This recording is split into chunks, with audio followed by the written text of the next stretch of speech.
Salut à tous, on se retrouve sur le plateau de Bureau Oval, l'émission rugby de la First Team. Comment vas-tu mon Lucas? Là on est bien, on est trois, il y a eu du beau rugby ce week-end et en plus je crois que tu es content parce qu'il n'y aura pas de sélectionneur français avec le 15 de France. Non, il y aura un sélectionneur français justement. Oui, il n'y aura pas de sélectionneur étranger. Non, je suis très content pour notre terroir français, pour les clubs amateurs qui ont pu s'exprimer comme ils le souhaitaient. Donc c'est plutôt pas mal et enfin on va pouvoir faire confiance à un sélectionneur français alors qu'on entendait plein de choses là-dessus. Et moi Emeric qui est là à ma gauche, comment vas-tu? Moi ça va, après cette imitation complètement déplorable de Lucas, je te cache pas que je suis un petit peu tendu, mais sinon ça va. C'est pas comme s'il était varois et en plus l'accent du sud-ouest il le connaissait. Oh là, c'est une cata. L'accent du sud-est ou du sud-ouest du coup? Parce qu'il faudrait peut-être revoir ta géographie. Oui c'est vrai, t'as raison, t'as raison, autant pour moi. Et mon Yam, comment vas-tu? Très bien, moi j'étais à Toulouse ce week-end, au stadium en plus, donc je me suis régalé. Ah ouais, c'est vrai qu'il y a eu une belle orgie de rugby entre Toulouse et Clermont. On en parlera dans le débat. On parlera de Toulouse parce que voilà, il y a eu un match exceptionnel et surtout il y a une demi-finale qui approche de Coupe d'Europe. Ça va être l'objet de notre débat. On parlera aussi dans le focus de Pau parce qu'ils ont pris une raclée monumentale, 71 points contre La Rochelle. On va se demander comment c'est possible qu'un club avec le 8e budget soit aussi catastrophique en championnat. On va se poser toutes ces questions-là. Mais avant de commencer, petit apéro avec les news. C'est parti.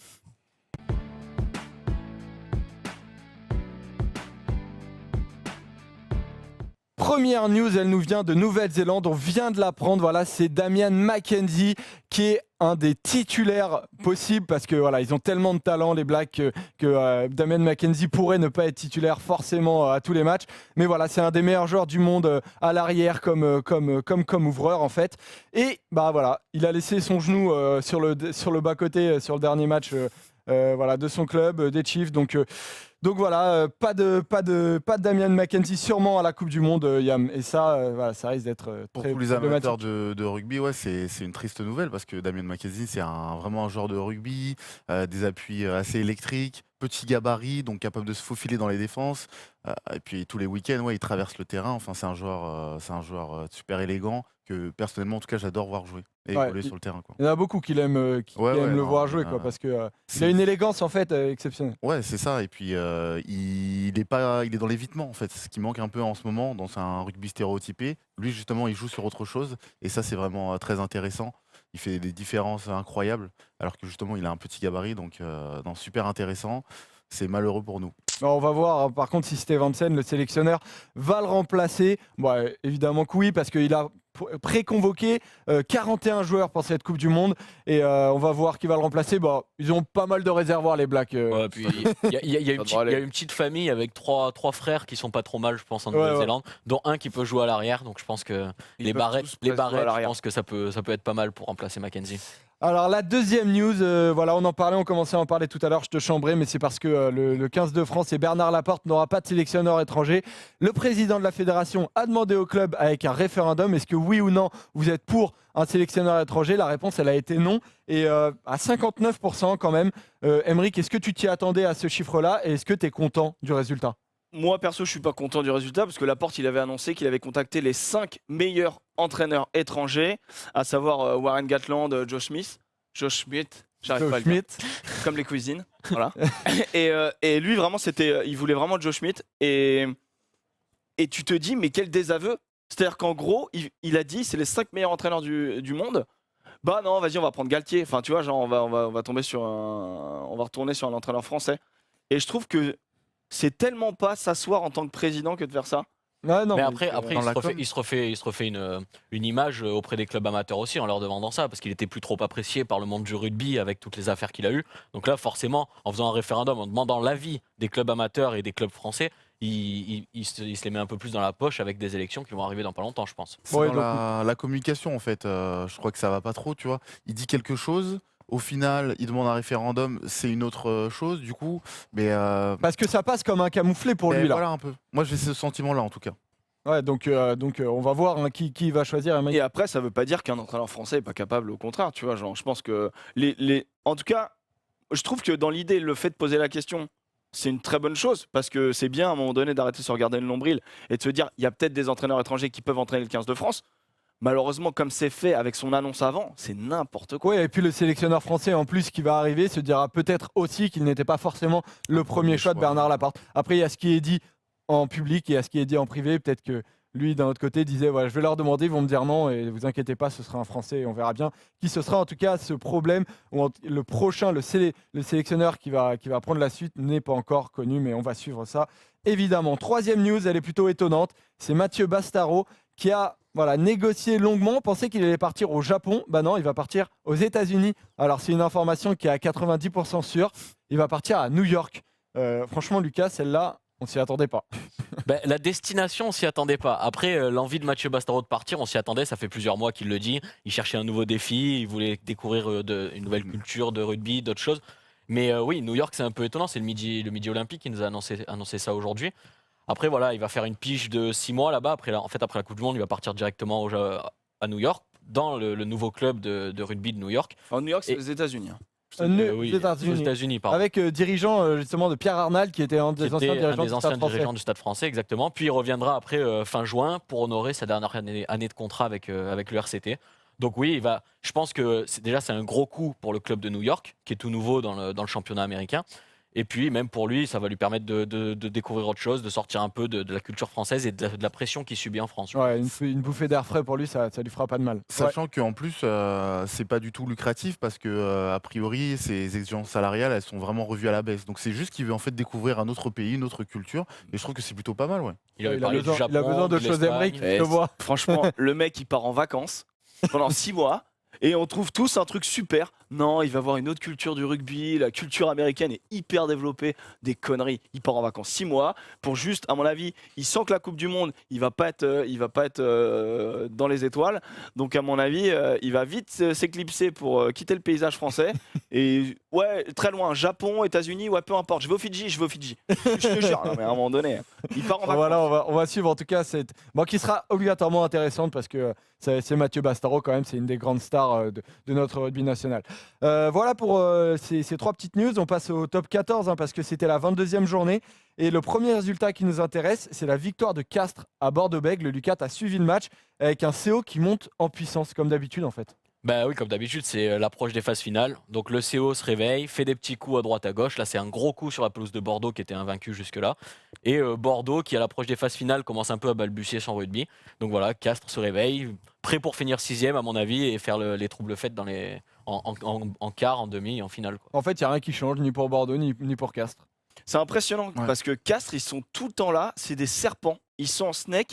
Leur première moitié de championnat, tu les entends pas, tu les vois pas. Elle est un peu, tu sais, ils végètent au niveau de la, je sais pas, entre 10 et 8, tu vois.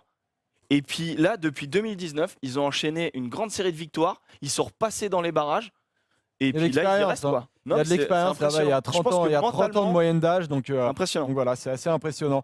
Deuxième information sur cette journée de top 14, c'est le Stade français qui a gagné à domicile contre Agen. Alors 26-24, on peut se dire voilà, c'est normal, mais en fait ils étaient à 13. Dantier et Macalou ont pris des cartons rouges. Et il y a cette blessure impressionnante de Kylian Mdaoui et de Tony Ensor, qui se sont télescopés en pleine rencontre. Les deux sont ressortis sur civière. Voilà, un bel. Un abricot, là. Voilà, on se demande où est son œil, mais exceptionnel, incroyable cicatrice. Par contre, Kylian Mdaoui et Tony Ensor, Emmerich, qui risquent de ne plus être là jusqu'à la fin de saison. Et c'est un gros problème pour le Stade français, évidemment. Bah, franchement, c'est embêtant parce qu'ils sont à la lutte. Et le fait de regagner, ils sont clairement prétendants au barrage, surtout après le début de saison qu'ils font. Là, j'ai peur qu'en plus, Mdaoui, il est vraiment bien en ce moment. C'est leur homme en forme. J'ai peur que ça leur fasse très très mal. Sans Mdaoui, il y a beaucoup plus de matchs perdus pour le Stade français. C'est clairement le joueur qui les aide bien. Mdaoui et Ficou, voilà. C'est les deux joueurs du Stade français. Donc déjà, tempérin, c'est pas bon pour la suite, quoi. Donc voilà pour les deux infos importantes qu'on voulait aborder dans les news. On se regarde les résultats en globalité de cette journée, de cette 22e journée. Castres qui allait gagner à Bordeaux. Et il y a les victoires de Lyon, de Grenoble qui gagne contre Toulon. Ça a été un peu compliqué, même pour Toulon qui a pris un rouge. Mais Grenoble qui a gagné, qui se rapproche d'Agen petit à petit. Là, ça va être bouillant jusqu'au bout. Ouais, c'est incroyable. Voilà, jusqu'au bout. Et la victoire du Racing qui remet un petit coup sur la tête. Étriqué, ouais. C'était compliqué à l'U-Arena. Et ils sont pas passés loin de la correctionnelle. Voilà. Mais voilà, Montpellier qui se ralentit un peu, qui aura vraiment pu passer un cap et se dire voilà, là maintenant, on est de retour pour la bagarre dans les 6. Voilà, il va peut-être falloir un petit peu attendre. On va passer au focus parce qu'on va parler de Pau, qui a mangé 71 points contre La Rochelle et c'est assez incroyable. Donc on en parle tout de suite.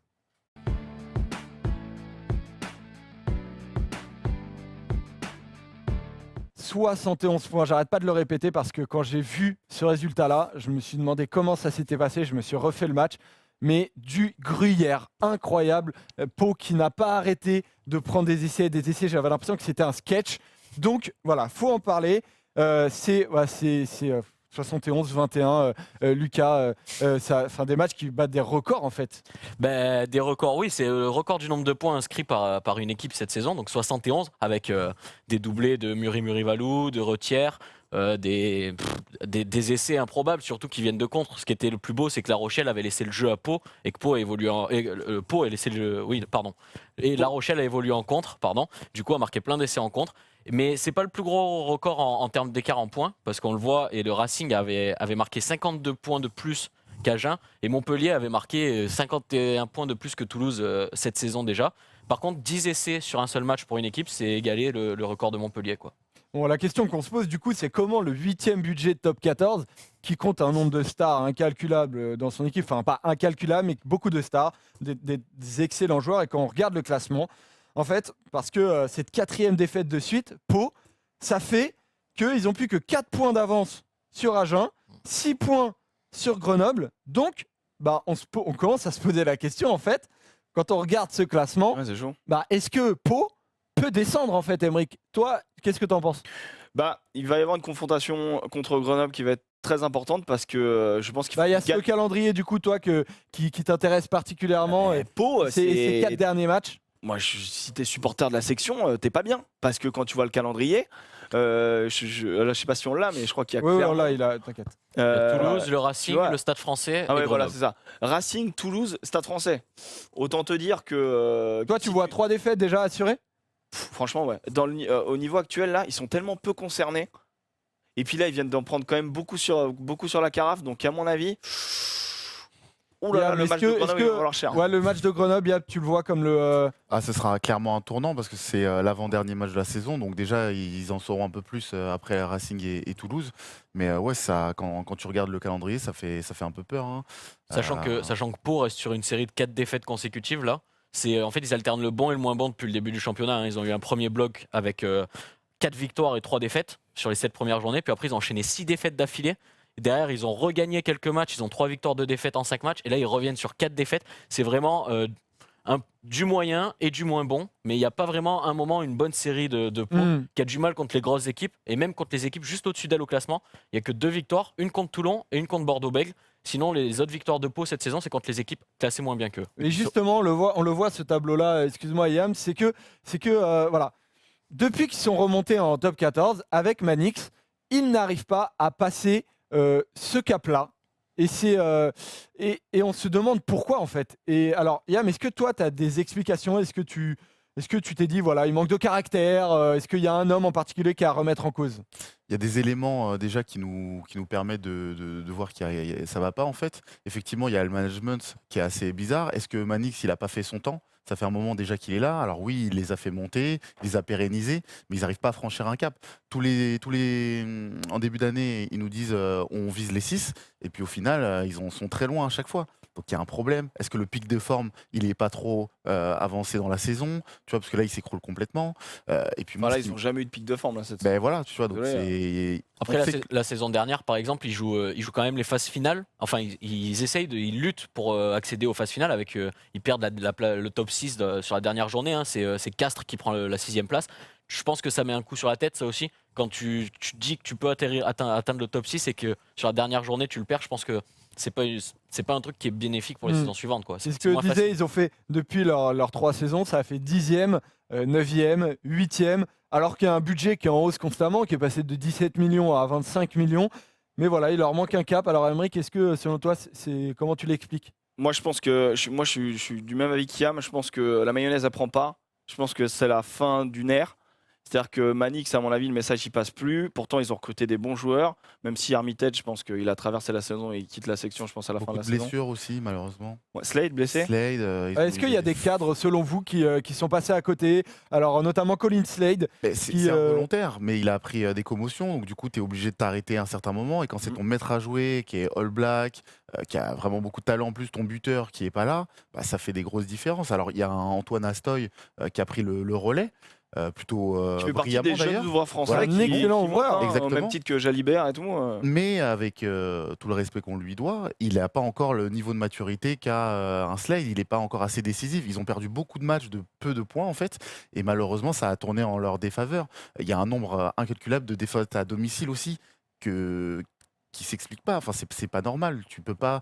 Maintenant, en fait, les équipes, elles viennent cibler Pau. On se dit, ah, on va à Pau. Ils ont perdu 6-7 fois à domicile. Bon, bah, on va mettre l'accent là-dessus. Alors que c'est pas normal, justement, quand tu vas à l'extérieur, en rugby, on sait que c'est compliqué. Bah là, non, c'est porte ouverte à Pau. Donc, Ouais, tu dois voilà, te les mettre gens, ils chez font toi, plus c'est la base. voilà, les autres clubs, en fait, ne font plus l'impasse. Sachant que c'est Ils viennent la deuxième moins bonne défense du championnat devant Perpignan. Donc, Alors que pourtant, à la défense, ils ont un homme Ils ont- voilà, qui a ils les ont Conrad épaules. Smith. Ils ont Conrad Smith, leur ancien 3/4 centre international néo-zélandais qu'on connaît tous, qui est devenu entraîneur de la défense cette saison, qui a fait sa reconversion, un peu comme à Toulon, on a eu Lobé et Chilus Board. Mais apparemment, ça marche pas si bien que ça, parce que être la moins bonne défense du championnat derrière Perpignan, c'est quand C'est qu'il y a un problème. c'est quand même pas une bonne chose. T'encaisses 622 points là depuis le début. 622 points, c'est énorme. Après, Même si t'enlèves 622, les bon là, t'en prends 71. 70, Oui, tu mais vois. t'enlèves les 70 de là, t'encaisses quand même un nombre de points incalculable. C'est pour une équipe qui se dit en début de saison on veut jouer le top 6, c'est pas normal. Pour revenir sur les cadres qui ont traversé la saison, il y a aussi l'Espio qui a pas fait une saison Laissé. qui a pas fait la saison qu'on attendait de lui après la belle précédente. Amadash Il a été blessé. qui n'a pas été au on peut dire, niveau. ouais. Malik Amadash qui lui était annoncé comme le pilier droit du 15 Ouais, de pour le coup, France. lui, il n'y a qui, pas de blessure ni finalement rien. n'est pas là Mm. et c'est comme ça. Et après, J'ai est-ce que- l'impression en fait qu'il Moi, manquait je de pense caractère. Voilà. Alors qu'ils ont des joueurs de caractère, on en parlait avant l'émission, des Herbani, C'est très bon des excellents joueurs. Mais j'ai l'impression qu'il leur manque une espèce de. Le président, notamment, après le match d'hier, est allé en conférence de presse. On le voit pas souvent, hein, Bernard Pontenot. Il dit voilà, je suis très triste en tant que responsable, très triste en tant que supporter, très inquiet. Et ça, je l'ai dit aux joueurs, très mobilisés évidemment pour la suite. Cette réaction-là, on l'aura tous ensemble. Et ce soir, qu'on ne vienne pas m'emmerder avec des questions auxquelles je n'ai pas envie de répondre. Et il parlait notamment, est-ce qu'il ne faut pas virer Manix? Voilà. Je suis C'est désolé, pas- mais j'ai l'impression que Bernard Pontenot, il dit ça va venir, arrêtez de m'emmerder. Mais j'ai l'impression qu'on dit toujours ça. Sachant que c'est ça pas va sa venir, première ne vous déclaration inquiétez comme pas, ça, ça va venir. il en a déjà fait une au mois de janvier comme ça. Oui, il avait C'est fait pas un la coup de première gueule. fois qu'il s'exprime un peu comme ça sur le fait que ça va pas et qu'on va relever la tête, quoi. Sauf que maintenant, il y a quelque chose qui va pas dans son club. Il y a, vous l'avez déjà évoqué, Simon Manix qui a fait de très bonnes choses à Pau, qui leur a permis de monter en top 14, mais qui maintenant, à mon avis, commence un peu à s'essouffler. Il a amené beaucoup de Néo-Zélandais, Je sais une même pas culture si néo-zélandaise. s'essouffle, mais c'est que ça prend pas. Mais Tu le vois. si, parce que Dans ça a le- pris. Plus. Ça a pris. c'est- Oui, Ça ça a ne pris prend avant. plus. C'était Mais déjà là, maintenant, en premier, quand ils sont montés en top 14, ils font une bonne première saison. L'an dernier, tu vois qu'ils quand même jouaient le top 6, c'est quand même pas mal. Mais je pense que maintenant, ça s'essouffle, que la mayonnaise avec les Néo-Zélandais, c'est plus trop ce qu'il faut peut-être faire. Donc je pense qu'il y a des changements à faire de ce côté-là. Puis, on voit que Eman, il est parti en cours de saison. Ils ont pris Godillon. C'est pas stable en fait. On sait pas trop. Ouais, Il y c'est a pas quelque chose palpable. qui va pas en fait. C'est pas palpable. Il y a un quelque chose truc qui va il y a une espèce de brouillon en fait sur pas. C'est cette ça. saison C'est de un peu Pau trop brouillon. qui fait que même Manix dit qu'il n'a pas d'explication et qu'il a un sentiment de honte totale par rapport au match d'hier.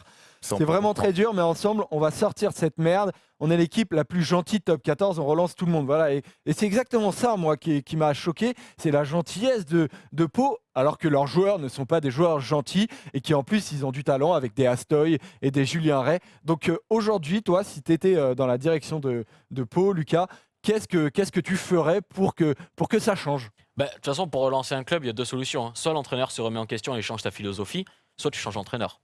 Donc maintenant, est-ce que Manix est prêt à changer sa philosophie et à se remettre en question? J'en sais rien, mais si Manix n'est pas prêt à le faire, il faut changer d'entraîneur. Pour moi, Il doit faire un référendum. Demandez au club amateur dans le Béarn. Non mais oui, voilà. Donc Pau, est-ce que Pau sera en top 14 l'année prochaine? C'est toute la question. Et surtout, est-ce que pense Pau, pas. l'année prochaine, doit faire des choix forts de la part de son président? On va suivre ça. On va passer au débat parce que voilà, on a évoqué plusieurs matchs de cette 22e journée. On passe au match que vous attendez tous, c'est Toulouse-Clermont. Bah ouais, parce que Toulouse, on est obligé d'en parler. Ils ont un grand match qui arrive. Tout de suite, c'est le débat.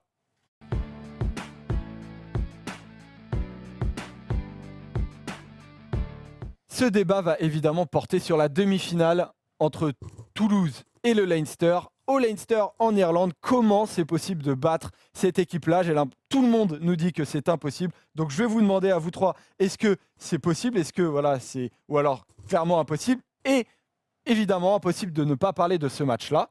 Stade Toulousain Clermont 44-47. Enfin 47-44 pour Tu le dis Toulouse. comme tu veux et personne Voilà. t'en voudra, ok? Et voilà, non mais 91 points. Orgie de rugby, Yann, tu y étais, j'imagine que tu t'es régalé. Ouais, émotionnellement, j'ai joui, quoi. C'était magnifique. Il y avait du soleil, il y avait tout. Il y avait du public, il y avait même Guinoves. Il est de toutes les orgies, Non, celui-là. Souriant, Guinoves. T'es chaud. Souriant, Guinoves. Souriant, ouais, non, mais il s'est régalé, franchement, c'était incroyable. souriant, Il y a tu eu as du touché une barre. suspense, de l'intensité. C'était un super match de rugby, vraiment. On a tout vu, hein. On a eu de tout, des essais, des phases de jeu, des discussions sur les cartons, des la demi de vidéo. mêlée qui ont fait des lancers en touche. Hein, Ouais, parce que raconte ça, raconte. ça c'est magique quand C'est même. drôle. Parce qu'au final, tu as Clermont qui fait sortir son talonneur titulaire Bérégaray, Ouloudia qui rentre, Enfin, dès sur qu'il se blessure, blesse. hein. Il était sur civière quand même. hein. Non mais au début Ouloudia Ah oui. rentre, se blesse, donc Bérégaray re-rentre, puis après un choc avec Tekori, se blesse aussi. Du coup, on fait rentrer le pilier droit au talon, donc mêlée, la première mêlée simulée, mêlée lancée. Le premier, ça a été pour Para, donc je vous laisse imaginer que c'est à Ernest Vallon qu'il atterrit plutôt qu'au stadium. Et les lancers d'après, c'est Ledlow quand même. Ledlow qui en réussit 1 sur 2. C'est pas mal pour un demi-mêlée. Ouais, c'est pas si mal quand même. Et ça, c'est une image Alors il y a marquante, tout eu sauf de la défense quand même, on va pas se mentir les gars, à un moment donné. Ouais, mais c'est pas grave, quand les deux sont comme ça, On se c'est régale. plaisir quoi. c'est pas grave, C'est mais grave. quand tu vas arriver au Leinster, vaut mieux que tu arrives avec un peu de Non défense. mais oui, t'as raison de l'évoquer Emeric, parce que justement il y a cette déclaration de Sofiane Guitoun qui à la fin du match dit qu'il aurait préféré une autre physionomie, que c'était évidemment important d'avoir gagné, et il dit j'aurais préféré qu'on tienne un peu plus le match à l'approche du sprint final, ce n'est pas la meilleure préparation. Alors Lucas, est-ce que tu as eu la même impression de te dire voilà il y a des faiblesses qui ont été révélées pour Toulouse? Bah oui, je suis d'accord avec Guitoun, surtout qu'Emeric l'a dit, il y a eu un problème de défense. Et je pense que Sofiane Guitoun, c'est de ça qu'il parle quand on dit j'aurais préféré qu'on tienne un peu plus le match. C'est encaisser moins d'essais, être un peu plus serein. Et Toulouse, le problème, c'est que depuis quelques matchs, ça commence à encaisser beaucoup d'essais. Avant le match du Racing, le quart de finale de Champions Cup, c'était une défense, c'était un rideau de fer. Hein, c'était infranchissable, tu pouvais pas passer. La Rochelle s'est cogné les dents dessus pendant de longues minutes. Mais depuis, voilà, ça encaisse des essais au Racing, ça encaisse des essais contre Toulon. Alors que c'est soi-disant le style de jeu de Toulouse, c'est Toulon qui l'a repris. Et là, ça encaisse encore plein d'essais et c'est à 2 doigts de perdre contre Clermont. Ça peut faire peur. En fait, ce qui est plus inquiétant, c'est que contre Toulon, c'était pas les centres titus, tu vois. Là, c'est vraiment l'équipe, je pense, qui se rapproche de celle qui va jouer dimanche. Et c'est là où c'est inquiétant. C'est-à-dire que ils ont rendu énormément de ballons, ils se sont isolés à vouloir. Je pense qu'ils ont surjoué. Ouais, ils ont À l'image de Ramos, à un moment donné, quand on joue au rugby, ce qu'on nous apprend, c'est tu avances, le latéral, c'est de la merde. Ramos, je pense qu'il a 127 mètres parcourus en latéral pour se faire croquer tout seul en s'isolant de ses soutiens. Je pense que lui, il illustre vraiment le joueur qui surjoue en ce moment parce qu'il y a aussi Il y a aussi cette envie de gagner sa place, tu vois. Ouais, il y a ça aussi. Mais Moi, j'ai une action marquante, c'est Antoine Dupont sur l'essai de Penaud, le 3e. Il veut tenter un offload, donc cette passe après contact, très difficile à faire, et qui tombe par terre, évidemment, et que Penaud a juste à récupérer et à aller marquer. sur cette tu vois. balle, ils prennent la pression parce que Ramos s'écarte complètement à droite et il change le sens de jeu. La logique de jeu, elle n'est pas respectée à ce moment-là. Ouais, Et c'est après, ils sont dans le feu et Dupont, il jette la balle et bim, contre 60 mètres, ciao, bye bye. Ouais. Tu vois que du coup, quand tu n'as plus la confiance que tu avais avant, les gestes que tu fais là, ben, tu les réussis moins. Parce qu'avant, quand ils avaient la confiance, on voit Tozin contre le Racing, Je il pense fait une qu'ils ont la chistera confiance, mais c'est la magnifique. réussite, tu Et vois. ça passe, tu vois. Oui, mais la réussite, elle est amenée aussi par la confiance. Et tu le vois, là, les chisteras qui sont tentés, elles passent plus. Donc je pense que ça cogite un Pas peu toutes, plus dans pas les toutes. têtes. Pas Après, toutes. Après, Parce ça que- joue Clermont, donc c'est peut-être Voilà, pas la même ça adversité. joue Clermont. Clermont, c'est le 2e, donc ils avaient des clients en face. Et puis, tu parlais de confiance, mais Ramos, il a enquillé de partout. Hein. Ouais, Oui, mais après, donc, Ramos, tous les clients de loin, Ramos de au près, pied, au c'est pied. différent. Donc voilà, il y a ça. Et à la fin, ils vont te chercher la victoire, alors que justement, ils sont comme ça. Et ça fait preuve plutôt d'une abnégation et d'un courage quand même assez parlant. Puis tu vois. l'essai de Guitoun, il n'est pas tout fait. Hein. Non, ben non. Oh tu là vois, là. c'est une phase de jeu, ça tape dans le sens, ils réussissent le lancer, alors que le talonneur, c'est un joker médical qui vient d'arriver cette semaine, tu vois. Donc, il y a quand même des certitudes, tu vois. Effectivement, il va falloir qu'ils refassent la vidéo, parce que tu peux pas prendre 44 points à domicile, c'est pas possible. Mais au moins, il y a aussi des certitudes, tu vois. Moi, je trouve qu'il y a 2 poids, 2 mesures quand même, tu vois. Et il y a une des questions importantes qui va avoir lieu cette semaine, c'est quelle équipe doit mettre en place Hugo Mola. Lucas, tu nous as préparé une petite composition, voilà, Hugo Bertolotto, on va dire, qui voilà, nous met un ils sont petit pas 15. dans la merde. Et après, Emric et Yam, vous allez réagir sur ce 15-là préparé. J'espère que tu as mis le bon 9, parce qu'il y en a qu'un. Je peux créer un tout de suite. Ben, du coup, tu peux y aller pour la composition de Lucas. Tu peux y aller, Lucas. Ah bah ça va, Ouais. déjà ça va. Donc ouais, comme tu dis, je me suis mis dans la peau d'Hugo Mola. Donc c'était pas facile. C'était pas facile parce qu'il y a beaucoup de choix de riches.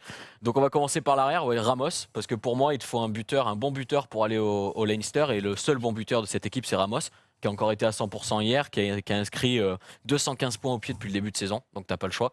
Du coup, vu que tu mets Ramos à l'arrière, tu décales Médard sur une aile. Pour moi, parce qu'il te faut l'expérience d'un Maxime Médard. Et on le voit cette année en Coupe d'Europe, qui a été important, notamment sur le tout premier match contre Basse, qui sauve un essai. Colby sur l'autre aile, c'est un bougeable, quoi. On le voit encore. Ouais, clairement. Ce match-là, il prend tous les espaces, même quand il n'y en a pas. Et La puis, paire de Médard, centre, il fait une bonne rentrée aussi. Médard fait une bonne rentrée. Médard fait une bonne Tu rentrée. verras qu'il va mettre UG. Et du coup, la paire de centre, moi je mets Ntamak Guitoun, parce que je pense que Guitoun c'est un bougeable. Et Ntamak, je le décale parce que je place Dupont en 10. Dupont en 10, c'est une solution intéressante. Parce que Bézi en 9, ça vaut le détour. Donc tu décales Dupont en 10, qui, le petit faible qu'il peut avoir, c'est son jeu au pied, mais sera suppléé par Ntamak en 12. Derrière, après, pour les avants. Après, pour les avants, on va en parler après. Alors déjà, Emric, est-ce que tu as quelque chose à dire sur ces arrières-là? Est-ce que tu ferais les mêmes choix? Sachant que voilà, tu as des duels comme Aki, Ntamak, Ramos, Médard, UG, Tozin, est-ce que tu les ferais jouer? Non, moi je pense que malheureusement, Bézi, même s'il fait des très bons matchs, je mettrais. T'es sûr de toi? Franchement, je suis pas sûr parce que Dupont, pour moi, c'est un impact player et je sais pas où le mettre sur un terrain. Il est exceptionnel, j'ai envie de le mettre, mais je sais pas où le mettre. Et je pense qu'il va mettre Zach Holmes. Ouais, mais le problème, c'est que Zach Holmes a pris une commotion ce week-end, il n'a pas passé le protocole et on ne sait pas s'il sera en état de jouer. Donc, du coup, il le mettra pas. Non, mais en soi, s'il était dispo, pour toi, tu mettrais. Moi, je pense qu'il va rester sur un petit peu ce qui fonctionne, tu vois. Il joue à 2-10, donc avec Zach Holmes et Ntamak. Guitoun, impossible de le bouger. Je pense que Ramos, heureusement qu'il vient de faire son 100%, mais moi je le mettrais sur le banc et je mettrais Colby derrière. Tu peux pas te passer d'un bon buteur sur un match aussi décisif. Parce que ça va se jouer dans les détails ce match. Il faudra être pragmatique au Leinster. À chaque fois qu'ils vont aller dans le camp adverse, il faudra marquer. Sinon, ça et donc pour ça, il faut un buteur. Et tu vois Ramos. Ntamak, il est pas mauvais. Il a pas autant. Hier, c'est 100%. La précision de Ramos, il a senti partout. Et il y a c'est des pas le premier match. transformations Si qui sont en bord de dimanche touche. il est à 4%, on en reparlera. Ouais, mais. Oui, mais justement, avec Ramos, il est jamais à 4%. Voilà. Mais d'accord, s'il bute. Mais en fait, pour moi, Ntamak, il peut très bien buter. Et moi, je préfère avoir un Colby derrière que d'avoir un Ramos. Et je préfère mettre un Tozin. Justement, Tozin, toi, tu imagines que malgré son manque d'expérience, j'ai envie de dire, parce que jouer contre le Racing, à la limite, tu connais l'équipe. Après, aller jouer à la Viva, c'est peut-être autre chose. Ouais, il y a le contexte quand à ce même. niveau-là, les gars, Tozin, moi, le problème, c'est qu'il va mettre UG. Voilà, s'il décale Colby à l'arrière, je pense que Médard, il est sur le côté, il est sur le banc. Comme là, il va le faire rentrer. Je pense qu'il met Médard sur le banc, il va mettre UG. Et j'aurais aimé qu'il mette Tozin, mais je pense qu'il va mettre Colby et je pense qu'il va faire ce que tu as fait. Il va mettre Ramos, Colby. Moi, je pense que Médard va jouer parce que, au-delà des qualités de vitesse et d'appui qu'a Maxime Médard, il a un jeu au pied gauche très long aussi. Et il faudra occuper le terrain au Leinster, ce sera une des clés du match. Guitoun, il m'a impressionné au pied là. Contre Clermont, il en a une belle aussi. Non, il faudra du pied aussi. Et pour moi, là-dessus, Médard a un avantage sur quelqu'un comme UG, par exemple. Ou Tozin. Voilà pour les arrières. On fait un tour par les avants, mon Lucas. On fait un tour par les avants. Donc, en numéro 8, Keno, qui a une expérience internationale qui est pas démontrée pour un match comme ça. Elstat, qui est un des meilleurs plaqueurs du top 14, donc tu peux pas t'en passer. Cross, le jeune Toulousain qui monte en puissance, qui semaine après semaine impressionne. Une deuxième ligne pleine d'expérience. Gray, qui connaît la Coupe d'Europe, qu'il a déjà joué et qui est international écossais. Tekori, le capitaine de cette équipe. Gagner match sur match en ce moment. Voilà. Tekori, capitaine de cette équipe, qui revient de blessure sur le match de Toulon, donc tu peux pas t'en passer. Et devant, après, Famouina pour son expérience aussi, sa capacité à être décisif en mêlée. Movaka, parce que tes deux talonneurs devant lui sont blessés et Movaka a montré qu'il était capable contre le Racing. Ouais. Et Baye, parce que c'est le pilier gauche issu du cru toulousain que tu peux pas te passer, quoi. Donc voilà, les gars, vous avez. Ah, c'est d'accord. Peut-être Arnold, moi je pense. Ouais, pour la solution en touche, on sait que David Toner rentre de blessure et il fait 2,08, donc il va falloir le contrer. Donc mettre de la hauteur, pourquoi pas. Tu vois, ça fait une option en touche. Alors Picori, il n'est pas petit. mais peut-être en impact player, tu vois. Mais bon, à voir. Bah, En tout cas, ils justement, ont alors, l'embarras du choix, donc ça, c'est tu intéressant. commences à parler du Leinster. On va se demander, pour savoir comment les battre, il faut savoir comment joue le Leinster. Yam, toi, tu les as pas mal étudiés, tu les Il connais. les a pas mal joués également. Non, j'ai pas eu cette chance. Non, voilà. Est-ce que, selon toi, c'est impossible de les battre? C'est un rugby challenge. Ouais, pour être plus sérieux, c'est une équipe qui porte le ballon, hein. Il y a une douzaine d'internationaux. C'est à peu près le même système que l'équipe d'Irlande. Ils avaient l'ancien coach Joe Smith. Donc tout ça, c'est à peu près pareil. Et donc il va falloir être, en fait, ne pas subir. Ne pas subir parce qu'on sait que s'ils se mettent en route, ils commencent à mettre du temps de jeu, à gagner du terrain, ça va être assez compliqué. Donc pour moi, c'est une de leurs principales armes. Ils sont capables de porter le ballon sur 2-3 minutes, des séquences très importantes, de mettre à contribution la défense adverse. Donc il faudra être très très fort et justement pas laisser aussi autant d'espace en tout cas que contre Clermont. Après, ils ont des armes un peu partout, hein. C'est une équipe vachement complète. Ils sont bons en touche. Ils ont une première ligne internationale. C'est jeune aussi. Jeune, mais il y a de l'expérience aussi, des gens comme O'Brien. Donc non, ils ont franchement, c'est une équipe assez impressionnante. Puis c'est un jeu millimétré, ils savent ce qu'ils font, c'est le jeu, ils le font depuis des années, un jeu comme ça, ils ont les joueurs pour jouer ce jeu-là, ils savent ce qu'ils vont faire. À chaque seconde, chaque joueur du Leinster sait, là on va faire ça comme ça, on va faire ça comme ça. Il y a pas de, en fait, il n'y a pas de défaut, mais presque Il quoi. n'y a pas de défaut, mais par exemple, ce week-end, Glasgow, Leinster, Glasgow, donc ils jouent à domicile. Défaite à domicile, surprise évidemment. Ils ont pas Lucas, est-ce que tu en as tiré des conclusions particulières de cette. Tu as vu des faiblesses en fait dans cette équipe? En fait, j'ai vu surtout une équipe qui a fait tourner ce week-end. J'ai vu une équipe qui a fait tourner et qui a reposé ses cadres pour le match d'après. Parce qu'en Pro 14, on sait très bien que les équipes irlandaises ont 3-4 effectifs différents. Donc en Pro 14, ils font tourner. On le voit là, il y a eu 10 joueurs qui ne sont pas censés être titulaires normalement. Donc les 10 joueurs en jaune, la première ligne, la troisième ligne, la charnière et Thomané derrière, eux devraient être remplacés, ne devraient pas être là, et ça devrait être une équipe bien plus forte qui va affronter Toulouse la semaine prochaine. Tu rajoutes Sexton et McGrath à la charnière, déjà ça te change une équipe, parce que Sexton c'est le maître à jouer qui s'inscrit dans ce jeu millimétré où tout est fait parfaitement. Qui est quand même pas dans ses meilleures saisons, mais ok. Oui, non, mais Sexton en Coupe d'Europe, quand il faut être décisif, il est là. Oui, C'est le c'est mec un qui joueur est présent dans les grands rendez-vous.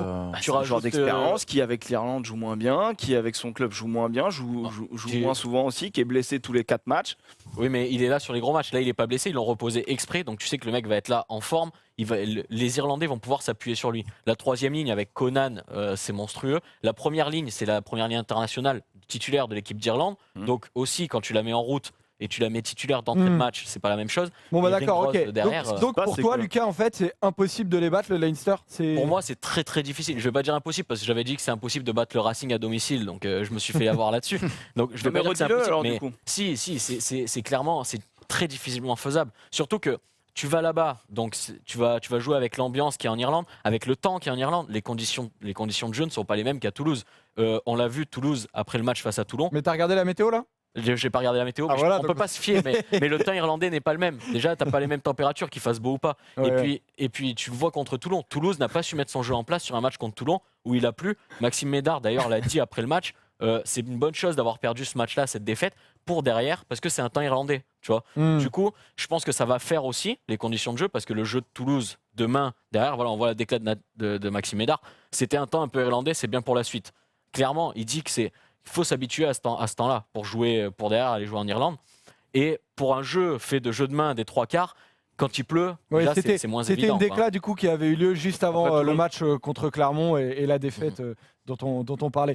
Emeric, toi, tu me disais avant l'émission que tu y croyais au final pour Toulouse. Ouais, totalement, parce que en fait, pour moi, ils ont le même jeu. C'est un jeu de possession. Ils essaient d'enchaîner énormément de temps de jeu, de séquences de jeu. Moi, je me rappelle je crois que c'est au match de poule, parce qu'ils sont déjà joués en match de poule, Toulouse et Leinster. Il y a un enchaînement de 37 phases de jeu du Leinster qui n'aboutit à rien, parce que Toulouse, du coup, sait défendre aussi ça. En fait, ce qui est très intéressant, c'est que je trouve que si on a un club français pour résister à l'intensité que va mettre le Leinster, c'est Toulouse. Ouais, et on l'a vu suite au match contre ils savent Clermont. défendre ça, mais c'est plus la même dynamique. Mm. Sur ce match contre le Leinster, Toulouse était en grande forme. Ils venaient de gagner je sais pas combien de matchs en championnat. C'était une dynamique totalement inversée de celle qu'il va y avoir là. Mais n'importe Donc, quoi, Toulouse ils ont perdu là-bas. avait une défense. Oui, mais en arrivant sur ce match-là, ils arrivaient en pleine confiance, avec une dynamique différente. Ah ben Non, si, non, ils venaient de bien sûr que gagner, ils étaient invaincus depuis le mois de septembre, ils vont jouer là-bas au mois de décembre. Mais Donc forcément, quand tu gagnes 10 matchs de suite, c'est pas pareil. Et la défense, elle était impassable. Maintenant, tu vois que la défense de Toulouse, c'est plus la même. Mais la Ils preuve, encaissent des que non. essais. Mais bien sûr que non. Non, justement, ils ont une meilleure défense après ce match que pendant ce match, tu vois. Non, mais ce qui est intéressant, c'est que oui, certes, défensivement, ils vont devoir être implacables. C'est ce qui s'est passé contre Glasgow, justement, ce week-end. C'est que le Leinster est tombé contre un mur. Et Glasgow, c'est 331 plaquages sur ce match. Et du coup, le Leinster a 65% de possession de balle. Donc, du coup, ils ont la possession, mais une possession stérile. Et c'est ce que Toulouse doit faire. Parce qu'après, sur les relances, etc., on sait que le jeu de Toulousain, c'est là qu'il va exploser. Mais il va falloir être intraitable en défense. C'est pour ça que moi, le match contre Clermont me fait très peur, parce qu'ils se sont fait percer et ils se sont fait contrer. Alors justement, Aymeric, comment battre le Leinster tactiquement? Qu'est-ce qu'ils doivent faire, Yam? Mais déjà être pragmatique, c'est-à-dire qu'à chaque fois qu'on va dans le camp irlandais, qu'une occasion se présentera, il faudra scorer. Donc c'est pour ça que mettre un très bon buteur, c'est essentiel. Après, il faudra être bien évidemment... Il ne faudra pas qu'ils s'oublient, il faudra qu'ils jouent dans tous les sens. Mais je pense qu'ils ne sont pas faits. Ils savent pas faire autrement. Donc, peut-être pas surjouer aussi, parce que ça va pas être possible de faire tomber des ballons, etc. Ils vont les exploiter. Ils ont des pattes, Larmour, Kearney, Ringrose, etc. Ouais. Donc faire très attention à ça, ne pas surjouer, tu vois. Mais moi, je suis pas inquiet, honnêtement. Ils ont les armes pour rivaliser sans problème. Pour moi, il faudrait aussi qu'ils soient intraitables sur les sorties de camp. On le voit depuis 2 matchs, Toulouse a du mal sur les sorties de camp. Après le match de Toulon, il y a plusieurs touches non trouvées depuis leurs 22 mètres. Là encore un peu ce week-end. Je pense que si tu veux avoir Est-ce qu'il y a un homme, une zone à viser plus que l'autre du côté du Leinster, les gars? c'est compliqué de Je sais pas, viser il y a- dans une équipe Autour comme du ça, 6, on sait que Stexton, il a du mal à... Il a pris d'ailleurs plusieurs commotions, mais il a du mal à plaquer, comme beaucoup de demi d'ouverture. Donc du 10, pourquoi pas envoyer un Elstad pour le sonner dès le début de match, tu vois, ou un Tekori, s'il joue. Donc Mais, viser la zone de Sexton ouais, qui est je pense. possiblement en défense Voilà, et puis une faiblesse. utiliser les ailiers, tu vois, derrière les centres en l'heure. Colby, il faut qu'il ait des ballons pour qu'il puisse s'exprimer. Médard, c'est pareil. Guitoun, il est on fire en ce moment. Donc j'espère qu'ils vont avoir des munitions en tout cas. Donc très, très important aussi d'avoir les munitions en touche. C'est pour ça que Gray, primordial qu'il soit sur le terrain. Ouais. Peut-être Arnold aussi, tu vois. Mais non, ce qui est sûr, c'est que ce genre de match, il faut pas faire d'erreur, quoi. C'est celui qui en fera le moins qui gagnera. Quelque chose à rajouter, Lucas? Non. C'est bon? Aymeric aussi, c'est bon? Alors les gars, je vous demande pour terminer ce débat, votre prono. Parce que voilà. Là, j'ai un peu neutre. Tu veux un score Aymeric, ou tu veux quoi? Non, pas un score, ça veut rien dire un score. Mais est-ce que Moi, je te donne un score direct. Moi, je pense que c'est je pense que ça va être un match impressionnant. En ce moment, les deux équipes, elles sont en roue libre, full attaque. Je pense que ça va être un match avec plus de 40 points au total. Et à mon avis, il y a du. Carrément. Ouais, je vois un 25-25-18, un 25-22, tu vois. un régal en fait. Tu vois, un régal. Ouais, je pense que ça va être un match avec une énorme intensité. En même temps, c'est une demi-finale de Coupe d'Europe. Donc, si on l'a pas là, il n'y en a jamais. Avec qualification de Toulouse. Moi, je vois que Toulouse gagne. Enfin, en tout cas, je le souhaite. Mais, Yann Effectivement, je te rejoins sur la victoire de Toulouse et sur l'intensité. Par contre, je suis pas sûr qu'il y aura autant toi, de points c'est que ça. duel de buteurs. Genre comme la finale contre le Racing, quoi. Bah, je sais pas, mais en tout cas, moi je dirais peut-être un 18-13, tu vois, ou quelque chose comme ça.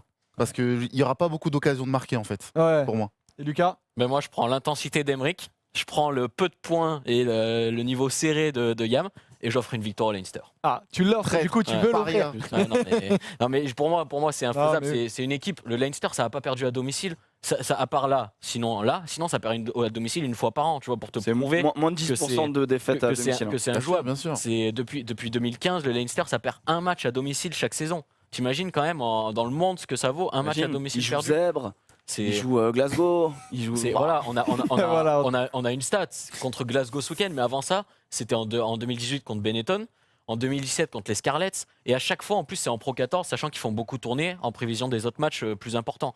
Donc, sincèrement, je vois très difficilement Toulouse s'imposer là-bas. Ce sera pas facile, mais bon.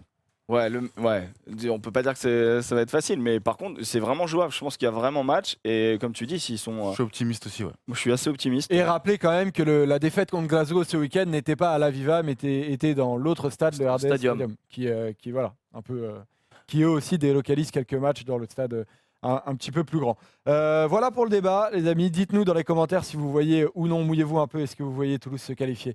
Quant à nous, on passe à la 3e mi-temps au quiz.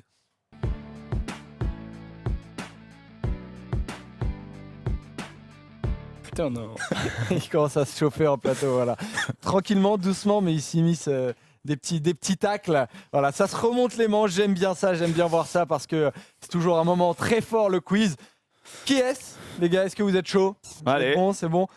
Petit qui est-ce avec, voilà, c'est des joueurs qui ont été élus dans le 15 type des 15 ans de la Coupe d'Europe. Donc là, on s'attaque à de la star. Si vous les connaissez pas, les gars, vous allez faire de la copie, vous allez m'écrire 5 fois, vous allez me la recopier 15 fois. S'il y a que du biceps, c'est pour Yam, on est d'accord.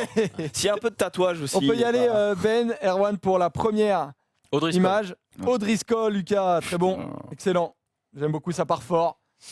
Ça marque d'entrée pour Lucas, 1-0. Évidemment, vous êtes chacun de votre côté. Pelouse.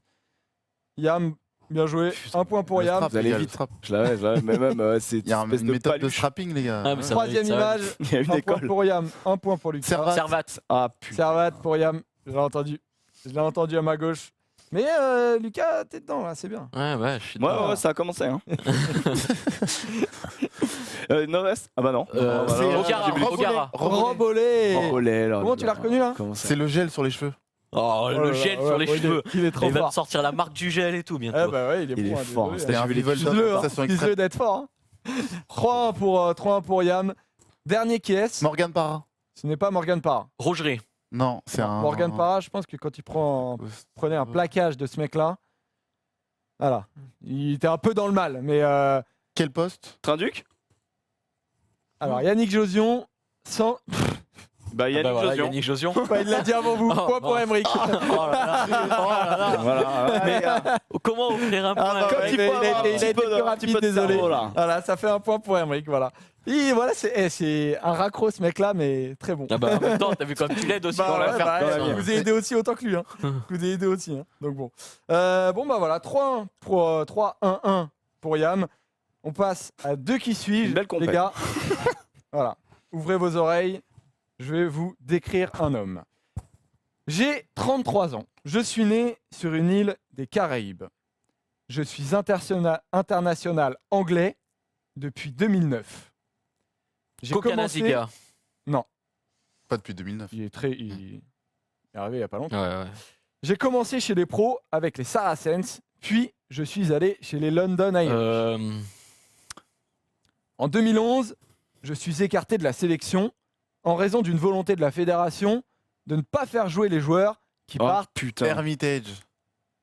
Armitage, prénom, Dylan. Delon. Dylan. c'est pas Dylan. Stéphane. Stephen. Ah, Ah, oui, Lucas. Ah, désolé, il y en a deux. C'est moche. Désolé. Stéphane Et Armitage. il y en a deux, c'est Stéphane Armitage. Et C'est voilà. trop. C'est Je trop. suis 3e ligne et mon frère est un arrière. C'est Stéphane chance sur deux, de toute Armitage. façon. Point pour C'est Lucas. bête, hein. Ce qui fait 2, 3 pour Yam et Ah là, on n'est pas ensemble Un. aujourd'hui? non, Bah vous êtes non, pas d'accord. ensemble. Et 1, bah non. On va laisser un peu Emmerich tout seul. Dernier, Sympa. qui suis-je qui vaut 2 points. Possibilité pour toi, Lucas, de revenir gagner. J'ai 32 ans désormais. Je suis né en Afrique du Sud, mais je suis néerlandais et international anglais. Mais je ne compte que 2 sélections. Ouh là là. J'avais été retenu dans le groupe de 47 joueurs présélectionnés pour la Coupe du Monde 2007 et j'avais d'accord. participé au match de préparation contre la France à Twickenham. Hélas, je ne fais pas partie du groupe de 30 joueurs disputant la Coupe du Monde. J'ai joué 9 ans à Bath, puis j'ai traversé la Manche pour que la France admire mon élégance sur le terrain. C'est au milieu des volcans d'Auvergne, à Michelin, Attends. que j'exerce mon métier. David Strettel? Ce n'est pas Strettel, je suis blond.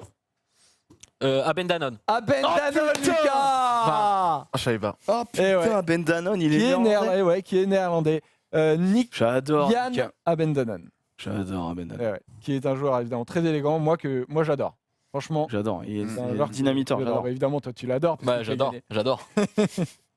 Donc voilà. Je suis dégoûté. On peut avoir un plan sur la tête de Yam s'il vous plaît, il est magique là. Bah, il y a quoi, les gars? Il y a 3-3-1. Non, il va d'accord. aller 2 points Non, celle-là. il va aller 2 points, j'ai 4, dit. 3, 1. Ce qu'on peut faire, c'est que je peux donner mon point à qui je veux. Et je veux le donner à Yann. Ah bah évidemment, c'est ton pote sur les autres quiz. Donc, c'est un peu trop facile. Donc voilà, l'émission touche à sa fin, les gars. La semaine prochaine, évidemment, il y a les demi-finales de Champions Cup entre le Leinster et le Stade Toulousain. Et il y a aussi Saracens-Munster qui peut être un match assez sympa à regarder. Moi, je dis Saracens. Voilà, Puis juste celle avant. de Challenge Cup aussi, à pas oublier, avec Clermont et La Rochelle qui pourront se retrouver en finale. Donc voilà. Ça serait Je beau. pense qu'ils vont se retrouver.